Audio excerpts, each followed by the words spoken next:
ओम शांति। 26/6/2023। बाबा कहते, मीठे बच्चे, तुमने ईश्वर की गोद ली है मनुष्य से देवता बनने के लिए। उनकी श्रीमत पर ही तुम्हें मनुष्य से देवता उनकी श्रीमत ही तुम्हें मनुष्य से देवता बना देती है। प्रश्न है, आप मुए मर गई दुनिया, इसका अर्थ क्या है? बाबा का उत्तर है, आप बच्चे जब बाप के पास जीते जी मरते हो तो सारी दुनिया ही खत्म हो जाती है। दूसरे मनुष्य तो जिस दुनिया में मरते हैं उसी दुनिया में जन्म लेते हैं, लेकिन तुम्हारा जन्म फिर इस पुरानी दुनिया में नहीं होता।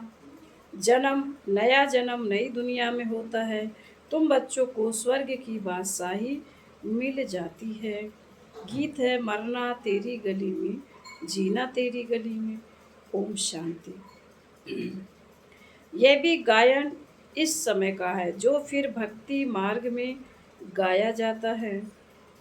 इस समय जबकि तुम बाप के पास जीते जी मरते हो तो बरोबर सारी दुनिया ही खत्म हो जाती है। अज्ञान काल में मनुष्य मरते हैं तो फिर उसी ही दुनिया में जन्म लेते हैं। दुनिया कायम है, जिस दुनिया में मरते उसी दुनिया में जन्म लेते हैं।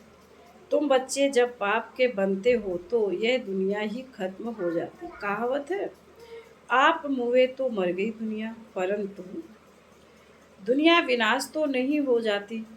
इस ही दुनिया में फिर जन्म लेना पड़ता है। अभी तुम जबकि जीते जी मरते हो तो आप मर जाते हो तो दुनिया भी खत्म हो जाती है। तुम मरेंगे तो यह दुनिया ही खत्म हो जाएगी। तुम जानते हो हम फिर नई दुनिया में आएंगे। यह सिर्फ तुम ब्राह्मण ही जानते हो।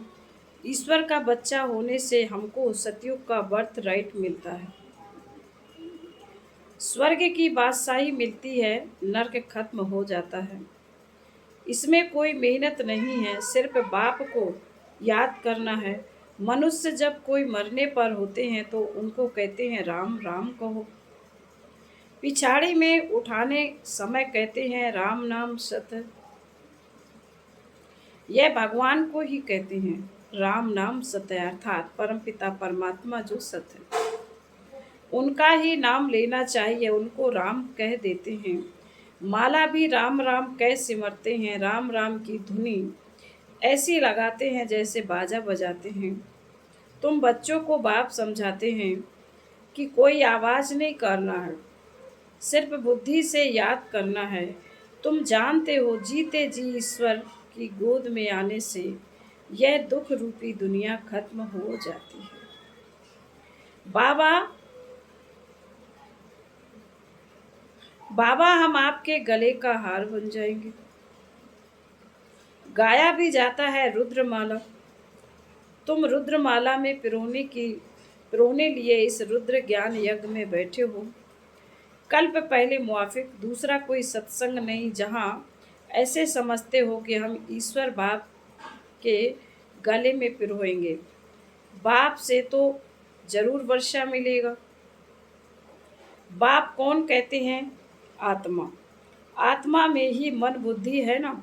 बुद्धि समझती है, फिर कहती है, पहले संकल्प आता है, फिर कर्मेंद्रियों से कहा जाता है। बरोबर हम बाबा के बने हैं, बाबा के ही होकर रहेंगे। गॉड फादर कहते हैं ना। फिर पूछो तुम्हारे में गॉड फादर की नॉलेज है? तो कहेंगे गॉड तो सर्वव्यापी है। बोलो तुम्हारी आत्मा कहती है परमपिता परमात्मा तो पिता है, फिर सर्वव्यापी कैसे होगा? बच्चे में बाप आ गया क्या? बाप को सर्वव्यापी कहना बिल्कुल रॉन्ग है। लौकिक बाप के भी 5-7 बच्चे होंगे क्या? वह कहेंगे कि बाबा आप सर्वव्यापी हो। यह भी समझने की बात है। मुख्य मुख से कहते हो परम पिता, फिर सर्वव्यापी कैसे हो सकते? फिर सर्वव्यापी कैसे कहते हो पिता, फिर मेरे में है, यह कैसे हो सकता है? बच्चा फिर कहे मेरे में है बाप का प्रवेश, बच्चा थोड़े ही कहेगा मैं बाप हूँ।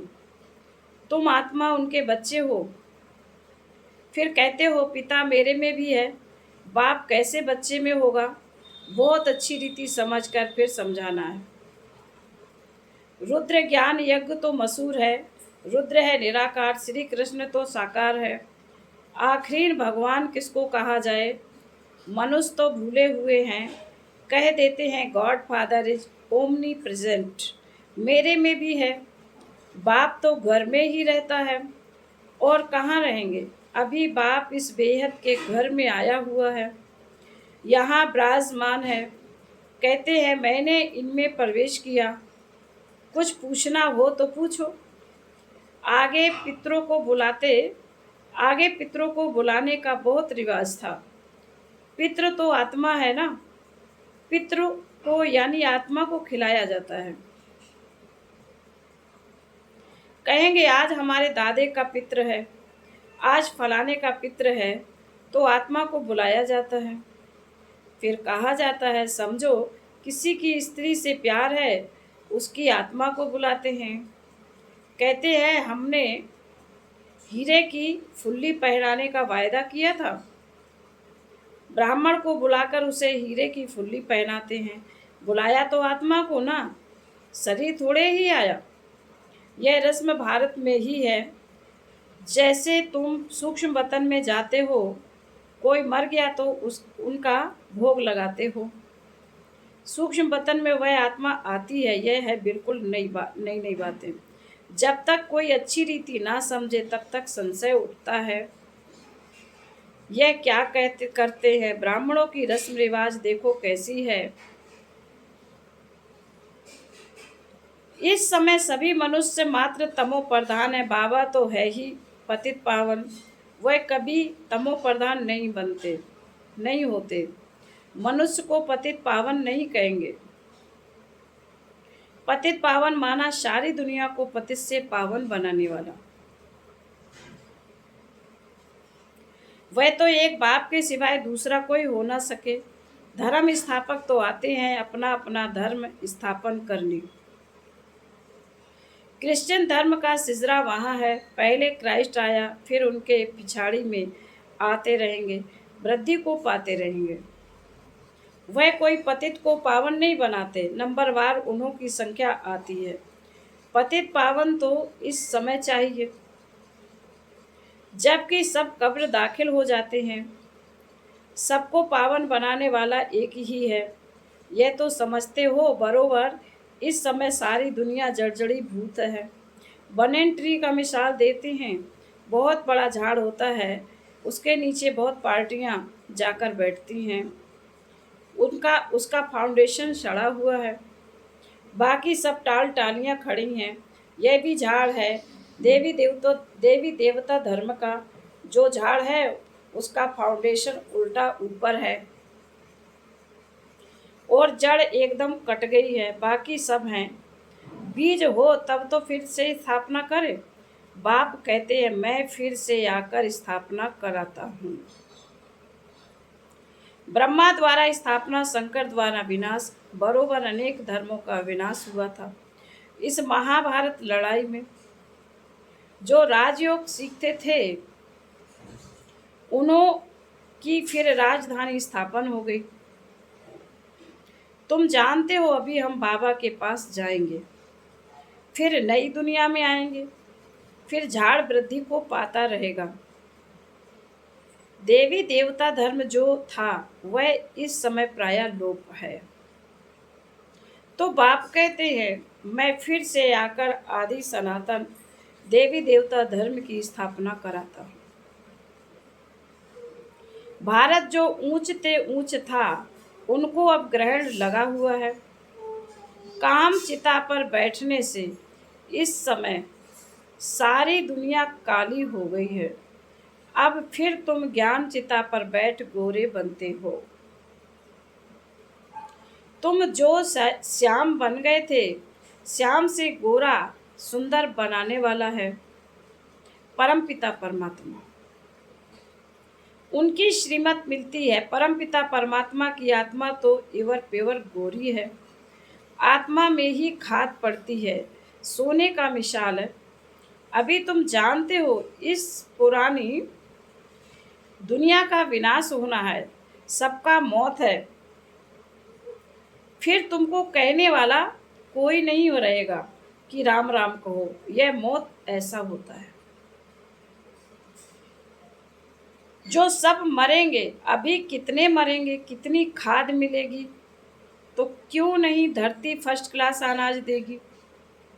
सतयुग में सब हरे भरे सब्ज हो जाएंगे। सड़ी हुई चीज को खाद कहा जाता है।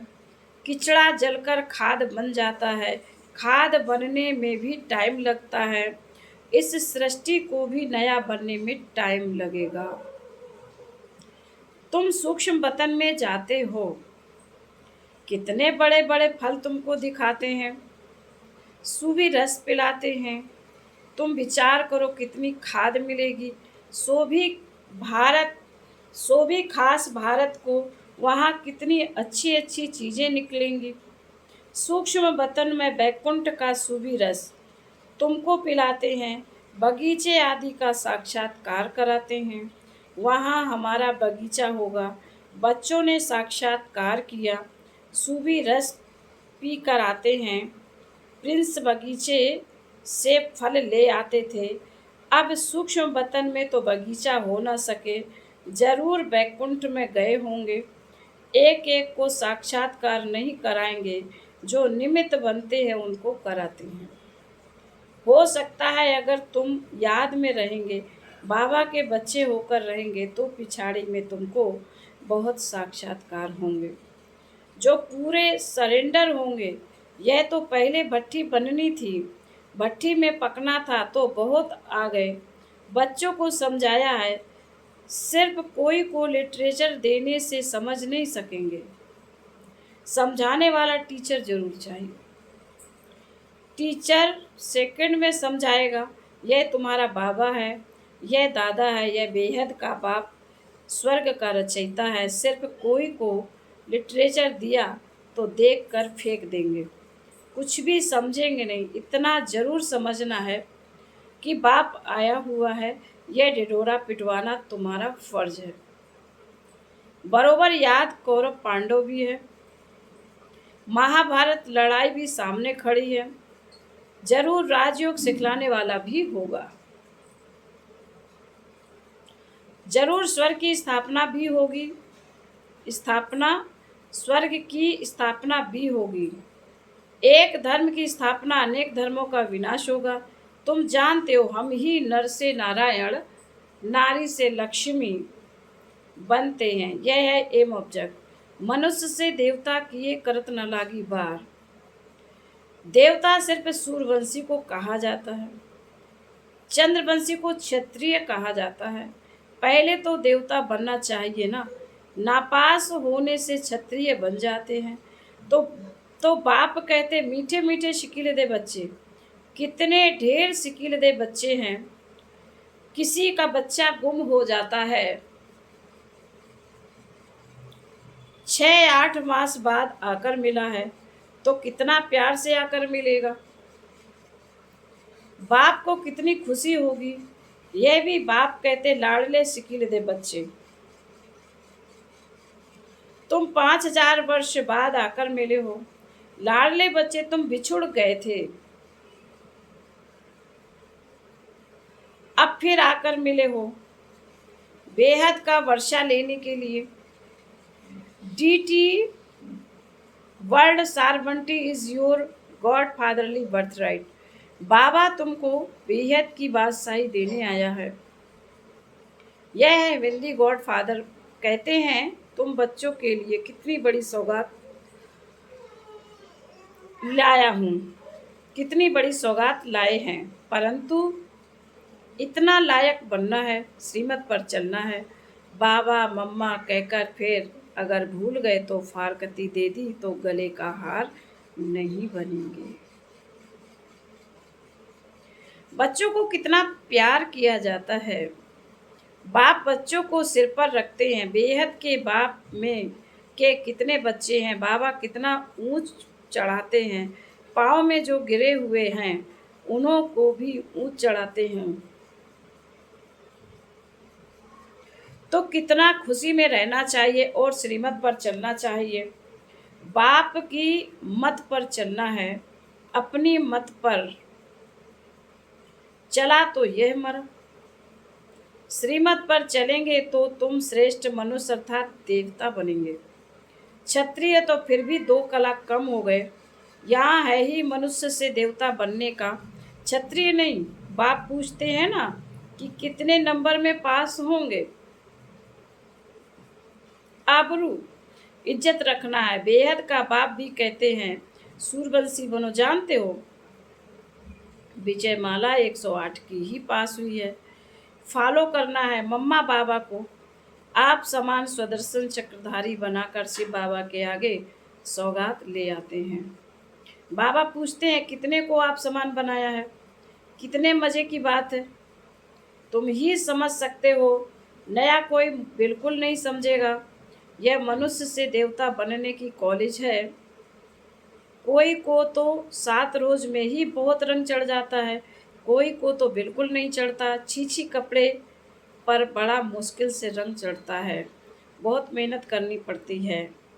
पहली पहली बात बच्चों को समझाई है कि पहले सबको बोलो बेहद के बाप को तुम जानते हो। कहते हैं हाँ, मेरे में भी है, सर्वव्यापी है। अरे तुम्हारे में भी है, फिर तो पूछने की बात ही है नहीं। फिर तो पूछने की बात ही नहीं है। कहते हो बाप है, तो फिर बाप तेरे में अथवा मेरे में कैसे हो सकता है।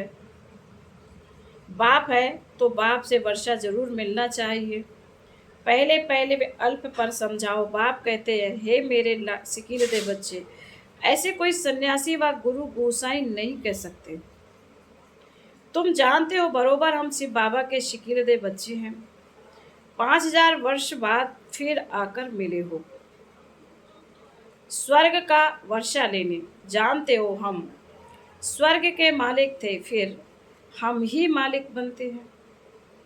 स्वर्ग में जाना जरूर है, फिर पुरुषार्थ अनुसार ऊंच पद पाना है। फिर बाबा बोले अच्छा। मीठे मीठे शिकीले दे बच्चों प्रति माता पिता बाप दादा का याद प्यार और गुड मॉर्निंग। रूहानी बाप की रूहानी बच्चों को नमस्ते। हम रूहानी बच्चों की रूहानी माता पिता बाप दादा को याद प्यार गुड मॉर्निंग और नमस्ते। धारणा के लिए मुख्तार बाबा ने पहली पॉइंट में कहा है नंबर 1, मम्मा बाबा को फॉलो कर सूरवंशी में आना है। अपनी मत पर नहीं चलना है। श्रीमत से ऊंच देव पद पाना है। श्रीमत से ऊंच देव पद पाना है। नंबर 2, हम बाबा के ही होकर रहेंगे। इसी निश्चित में रहना है। इसी निश्चय में रहना है। कभी किसी बात में संशय नहीं उठाना है। वरदान है बाप के हर डायरेक्शन व कायदे से फायदा लेने वाले मर्यादा पुरुषोत्तम भव। कहा जाता है जितना कायदा उतना फायदा। इसलिए अमृत वेले से जो भी कायदे बनी हैं उनसे कभी किनारा नहीं करो। पढ़ाई अमृत वेला, सेवा जो भी दिनचर्या बनी हुई है उसमें मन नहीं भी लगे तो भी दिनचर्या में कुछ मिक्स नहीं करो। जैसे भक्त लोग नियम का पालन जरूर करते हैं, मंदिर में मन नहीं भी लगे तो भी जाएंगे जरूर। आप तो स्वयं लॉ मेकर्स हो। इसी अनुभव से हर नियम का पालन करते चलो तो मर्यादा पुरुषोत्तम बन जाएंगे। स्लोगन है जिनके पास संतुष्टता का विशेष गुण है उनके पास सर्वगुण स्वतः आते जाएंगे। जिनके पास संतुष्टता का विशेष गुण है उनके पास सर्वगुण स्वतः आते जाएंगे। ओम शांति।